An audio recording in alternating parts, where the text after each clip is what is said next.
Hello students, formal sector credit in India. We have seen in the above example that people obtain loan from various sources. इसके पहले वाले lecture में हम ये समझ चुके हैं कि लोग जो है विभिन्न प्रकार के सोर्सों से लोन लेते हैं, जैसे फार्मल सेक्टर ऑफ लोन्स है and informal sector of loans. तो जो फार्मल सेक्टर ऑफ लोन्स है ये जो सोर्स है ये बैंक और कोऑपरेटिव से हम लोन लेते हैं। इसके अलावा जो इनफॉर्मल सेक्टर ऑफ लोन्स हैं हम फ्रेंड्स, रिलेटिव्स, लैंडलॉर्ड्स और मनी लेंडर से लेते हैं। The various type of loans can be conveniently grouped as formal sector loans and informal sector loans. Among the former are loans from banks and cooperatives. Farmer sector से जो हम loan लेते हैं वो bank और कोऑपरेटिव है। The informal lenders include money lenders, traders, employers, relatives and friends. तो इस तरह से जो हम इनफॉर्मल सेक्टर से लोन लेते हैं हम मनी लेंडर से लेते हैं, ट्रेडर से, एम्प्लॉयर से, रिलेटिव से एंड फ्रेंड से। In graph 1 you can see the various source of credit to rural household in India is more credit coming from formal sector और इनफॉर्मल सेक्टर। तो आप ये देखेंगे ये ग्राफ दिया गया है सोर्स ऑफ क्रेडिट पर 1000 of rural household in India 2012। तो 1000 व्यक्तियों के बीच में ये गणना की गई है, 2012 का डाटा है। तो अलग अलग सोर्स से लोन लिए हैं, गवर्नमेंट 1%, कोऑपरेटिव सोसाइटीज़ और बैंक से 25% है, कमर्शियल बैंक से भी 25% है, अदर इंस्टीट्यूशनल एजेंसीज हैं 5% हैं, लैंडलॉर्ड से 1% लोन लिया गया है और मनी लेंडर से 33% लोन लिया गया है। तो कुछ इसमें फार्मल सोर्स हैं और इनफॉर्मल सोर्स हैं। तो हम देखेंगे कि जो इनफॉर्मल सोर्स हैं उससे कुछ ज़्यादा ही लोन लिया गया है। इसका रीज़न क्या हो सकता है कि जो इनफॉर्मल सोर्स ऑफ लोन है वहाँ से लोन लेना आसान होता है, क्योंकि बैंक से अगर हम लोन चाहते हैं तो बैंक कोलेटरल रिक्वायर करता है। कोलेटरल क्या है? सिक्योरिटी, जैसे लैंड या एम्प्लॉयमेंट या सैलरी या लैंड रिकॉर्ड या व्हीकल्स। तो आप किसी को भी गारंटी के तौर पर बैंक में रखना पड़ेगा, तभी बैंक आपको लोन देगी। इसके अलावा जो है प्रॉपर डॉक्यूमेंटेशन होना चाहिए।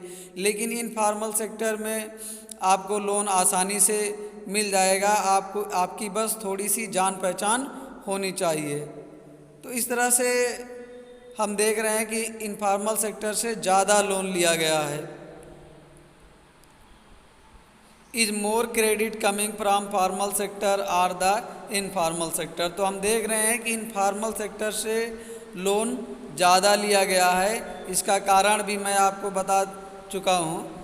अब हम नेक्स्ट फंक्शन देखेंगे कि आरबीआई का क्या फंक्शन है। Reserve bank of India. The reserve bank of India supervise the functioning of formal sources of loan. तो फार्मल सोर्स के जो लोन हैं बैंक, कोऑपरेटिव, इस पर रिजर्व बैंक ऑफ इंडिया इस पर अपनी नज़र रखती है आरबीआई। फॉर इंस्टेंस कि क्या क्या कैसे जो है ये अन्य बैंकों को कंट्रोल में रखती है। We have seen that the banks maintain a minimum cash balance out of the deposits they receive. तो बैंक में जितना धन जमा होता है उसका बहुत ही कम बैलेंस अपने पास रिसीव करती है। The RBI monitors the banks in actually maintaining cash balance। Cash balance को लेकर के भी ये जो है आरबीआई मॉनिटर करती है बैंकों को। Similarly in the same way the RBI sees that the bank give loans not just to profit making business and traders but also to small cultivators. इसके अलावा आरबीआई ये भी बैंकों पर नज़र रखती है कि कहीं ऐसा तो नहीं है ये प्रॉफिट कमाने के लिए खाली बिजनेसमैन और ट्रेडर्स को ही लोन दे रही है, बल्कि इसे स्मॉल कल्टीवेटर्स को, स्मॉल स्केल इंडस्ट्रीज़ लगाने वालों को भी लोन दिया जाए। टू स्मॉल बारोवर्स, और जो छोटे करदाता हैं उनको भी बैंकों के माध्यम से कर दिया जाए, ऐसा आरबीआई कंपेल करती है बैंकों को। Periodically banks have to submit information to the RBI on how much they are lending to whom at what interest rate. इसके अलावा आरबीआई को क्या सूचना भेजनी पड़ती है अन्य बैंकों को कि दे कितना लोन जो है बैंक इशू की है, किसको जो है लोन इशू की है और किस किस मद में इशू की है, एट व्हाट इंटरेस्ट रेट, और किस इंटरेस्ट रेट पर आप जो है लोन इशू किए हैं। तो इस तरह से ये सारी इन्फॉर्मेशन आरबीआई को सौंपनी होती है। तो there is no organization which supervise the credit activities of the lender in informal sector. तो आप ये देख रहे हैं कि जो फॉर्मल सेक्टर की एक्टिविटी है लोन की, वहाँ पर जो है आरबीआई सुपरवाइज कर रहा है, उस पर नज़र रख रही है, लेकिन जो इनफॉर्मल सेक्टर के जो सोर्स हैं लोन के, उस पर नज़र रखने के लिए कोई संस्था नहीं है, क्योंकि वो मनमाने ढंग से इंटरेस्ट रेट लगा सकते हैं, किसी भी तरह से जोर ज़बरदस्ती करके वसूली कर सकते हैं। तो कोई भी रूल रेगुलेशन उनके ऊपर लागू नहीं होता है। They can land at what ever interest rate they choose. ये मनी लेंडर या लैंड लॉर्ड रिलेटिव फ्रेंड्स किसी भी कास्ट पर जो है किसी भी रेट पर जो है इंटरेस्ट लगा सकते हैं, ब्याज दर कम भी कर सकते हैं ज़्यादा से ज़्यादा। तो वैसे तो जो मनी लेंडर हैं और ये फ्रेंड्स, रिलेटिव्स, लैंडलॉर्ड, ये हाई से हाई इंटरेस्ट कमाने के चक्कर में जो है चार्ज हाई ही रहेगा। तो there is no one to stop them from using unfair means to get their money back. तो कोई भी ऐसी संस्था नहीं है कि ये अपने धन को वापस लेने के लिए ये अनफेयर मीन्स गलत साधनों का भी प्रयोग कर सकते हैं, जोर ज़बरदस्ती कर करके पैसा वसूल सकते हैं। कोई भी संस्था इन पर रोक नहीं लगाती है। Compare to formal lenders, most of the informal lender charge a much higher interest on loans.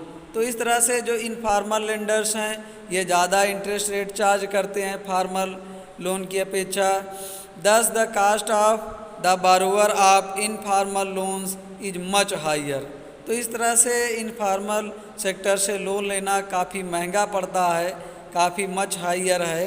Higher cost of borrowing means a larger part of earning of the borrowers is use to repay the loan. तो higher पेस्ट पे अगर आप loan ले रहे हैं तो बारोवर को ज़्यादा से ज़्यादा धन जो है जो कमाता है उसको रीपे लोन देने में खर्च करना पड़ेगा।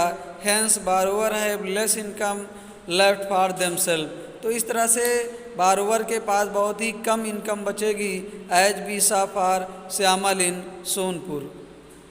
इन certain cases the high interest rate for borrowing can mean that the amount to be repaid is greater than the income of the borrower। तो अगर आप हाई इंटरेस्ट रेट पर लोन ले रहे हैं तो आपको ज़्यादा से ज़्यादा इनकम चुकानी पड़ेगी। This could lead to increasing डेप्ट एज बीसा for Ram in Sonpur and डेप्ट ड्रॉप। तो इस तरह से आप कर्ज में डूबते चले जाएंगे। एक लोन को अदा करने के लिए दोबारा आपको लोन लेना पड़ेगा। इस तरह से आप अपने लैंड को सेल कर देंगे। Also people who might wish to start an enterprise by borrowing may not do so because of the high cost of borrowing. तो for these reasons banks and cooperative societies need to lend more.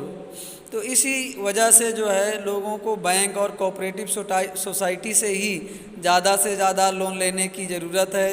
This would lead to higher income and many people could then borrow cheaply for a variety of needs. तो इस तरह से लोगों की income बढ़ेगी लोगों की, और वो जो है बारो ले करके वैरायटी ऑफ नीड्स, तो सस्ते दामों में अपने जो आवश्यकताएँ हैं उसकी पूर्ति कर सकेंगे, खरीद सकेंगे। दे कुड ग्रो क्रॉप्स, अपने खेतों में फसल उगा सकेंगे। Do businesses who can grow crops, जो फार्मर को लो इंटरेस्ट रेट पर ब्याज मिलेगा तो किसान भी जो है बैंकों से लोन लेकर के अच्छी से अच्छी फसल उगाएंगे, मुनाफा कमाएंगे। डू बिजनेस, बिजनेसमैन आसानी से बिजनेस कर पाएंगे। सेटअप स्मॉल स्केल इंडस्ट्रीज़, और छोटी छोटी इंडस्ट्रियां भी लगेंगी छोटे पैमाने की, एक्सेट्रा। They could set up new industries or trade in goods. Cheap and affordable credit is crucial for country's development. तो भी देश के विकास के लिए ये सस्ता और अफोर्डेबल क्रेडिट जो है बहुत ही ज़रूरी है कंट्री के डेवलपमेंट के लिए। तो ये क्रेडिट जो हमको लोन मिले वो कैसा हो, चीप और अफोर्डेबल हो, सस्ता हो, जिसको हम अफोर्ड कर सकें, तभी जो है हमारे देश का डेवलपमेंट हो सकता है। Formal and informal credit, who gets what? Graph 2 shows the importance of formal and informal source of credit for people in urban area. The people are divided into 4 groups. तो ये ग्राफ 2 किसके importance को show कर रहा है? Formal and informal source of credit for the people in urban area. तो urban area में जो सोर्स थे क्रेडिट के जो है उसको शो कर रहा है, फॉर्मल और informal. The people are divided into 4 groups. तो 4 ग्रुप में डिवाइडेड किया गया लोगों को, फ्रॉम पुअर टू रिच। तो पुअर से लेकर के रिच तक जो है, as shown in the figure you can see that 85% of the loans taken by poor household in urban area are informal sources. तो शहरी क्षेत्रों में, अर्बन एरिया में आप देख रहे हैं कि 85% of loan taken by poor household in urban area from informal source. तो इनफॉर्मल सोर्स से 85% लोन लिया गया है। इनफॉर्मल सोर्स से क्यों लिया गया? क्योंकि इसमें से लोन लेना जो है आसान है, कोई कोलेटरल रिक्वायर नहीं करता है, प्रॉपर डॉक्यूमेंटेशन की ज़रूरत नहीं पड़ती है, और अपने पर्सनल क्रेडिट पर लोन मिल जाता है। Compare this with the rich urban household. यही आप रिच अर्बन हाउस होल्ड से कंपेयर करेंगे। What do you find? Only 10% of their loans are from informal sources. तो जो रिच हाउस होल्ड हैं वो खाली 10% ही लोन इनफॉर्मल सेक्टर से लिए हैं, while 90% are from formal sources. और 90% लोन कहाँ से लिए हैं? फॉर्मल सोर्सेज से। A similar pattern is also found in rural area. और यही पैटर्न सेम जो है रूरल एरिया, ग्रामीण क्षेत्रों में भी है।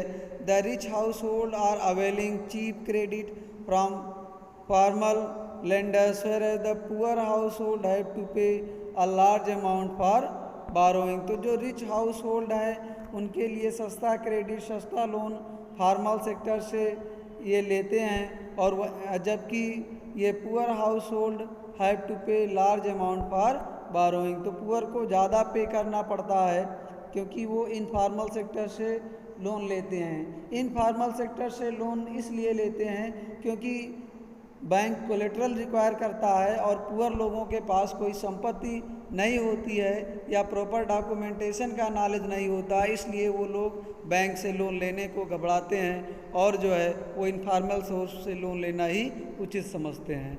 Why does all this suggest? First, the formal sector still meets only about half of the total credit needs of the rural people. The remaining credit needs are met from informal sources. यहाँ पे graph 2 represent किया गया है of all the loans taken by urban households, what percentage was formal and what percentage was informal. तो poor household 85%, और यहीं पे rich house hold जो है ये यहाँ पे कलर इंडिकेट किया गया blue, % of loans from informal sector. तो ये ब्लू जो कलर का है % of loans from informal sector से है, और जो पर्पल कलर का है % of loans from the formal sector. तो यहाँ पर पुअर हाउस होल्ड देख रहे हैं 85% जो है ये इनफॉर्मल सेक्टर से लोन लिए हैं, और वहीं जो है फॉर्मल सेक्टर से 15%। तो ज़्यादा शेयर जो है इनफॉर्मल से है। House hold with few assets, ऐसे परिवार जिनके पास कुछ संसाधन हैं, कुछ प्रॉपर्टी है, तो 50 3% जो है इनफॉर्मल सेक्टर से और 47% जो है फॉर्मल सेक्टर से।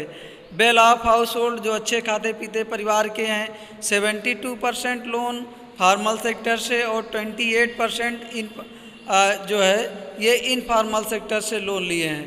और रिच हाउस होल्ड आप देख रहे हैं कि ये जो 90% लोन है ये फॉर्मल सेक्टर से लिए हैं और 10% इनफॉर्मल सेक्टर से।